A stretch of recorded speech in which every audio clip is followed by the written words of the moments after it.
And hey there, everyone. Steve Montoya, MaxPreps, CBS Sports HQ. Zack Poff with me, our national football editor.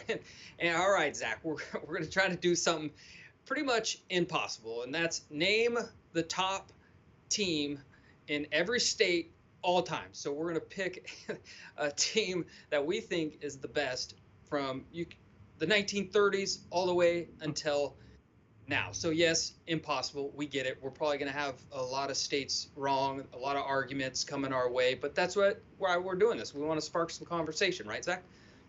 Dude, I'm used to this, man. I do the national rankings, so this has been going on for 3+ years with me. So I love it, man. If you know what they say, man, if you ain't got no haters, you ain't popping. So. That's right. All right, cool. So we're not going to go through every state here. We are going to have an article up where you can see every single state, but we are going to start.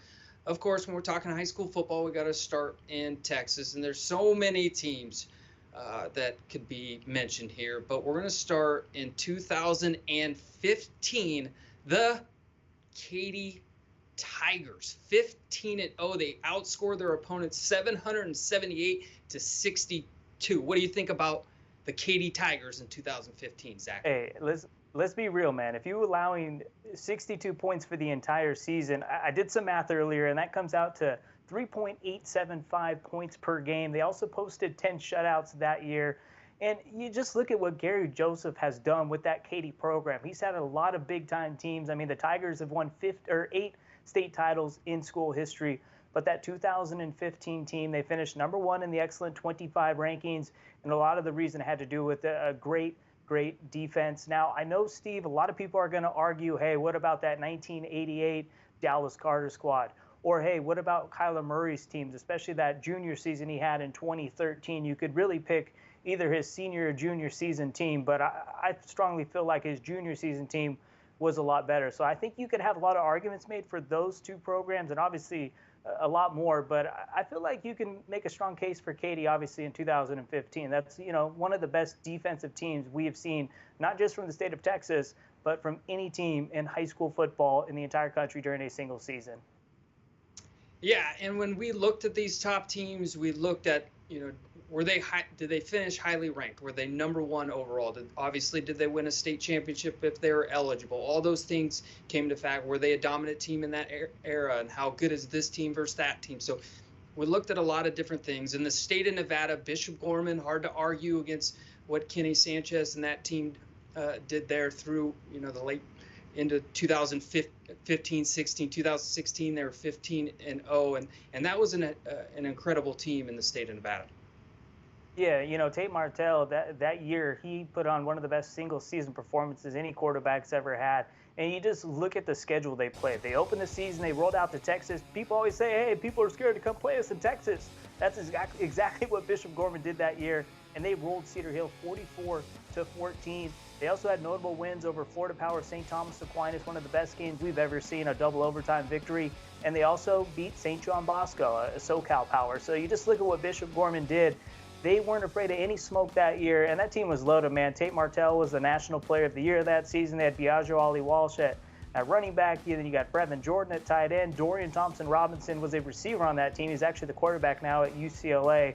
And the defense was also loaded, led by Haskell Garrett and Play Naote at linebacker. So that team was loaded, man, and that's one of the best high school teams I've ever seen for sure. That 2016 Gorman squad, they were very, very special. I think this was an easy choice to have them represent Nevada easily.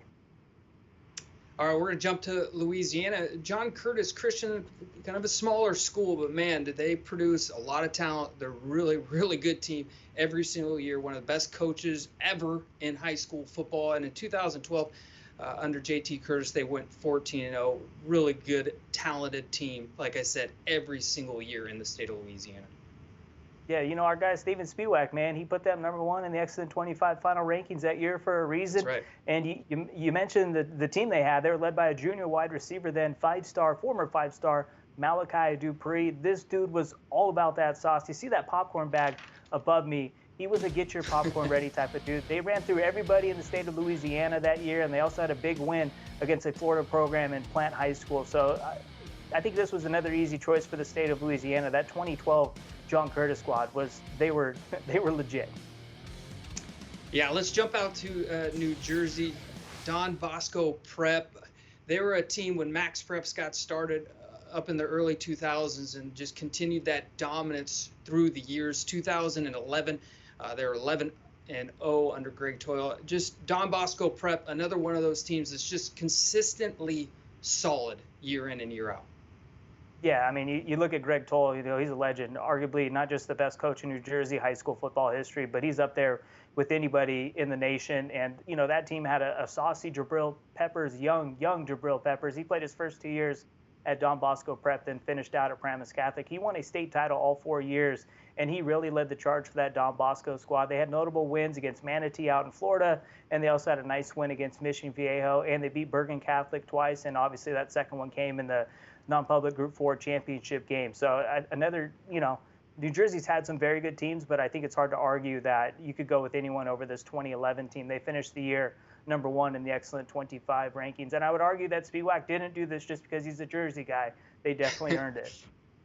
That's for sure. All right, let's get out to California and Florida, and we know we're going to get heat no matter who we pick in both these states, and that's okay because there's a lot to be argued here, and you'd even argue that maybe we got something wrong here. Now, De La Salle is kind of that team that everybody thinks of in California, at least prior to these 5 years before us, because De La Salle went through that streak of winning so many games in a row. And in 2001, they were 12-0.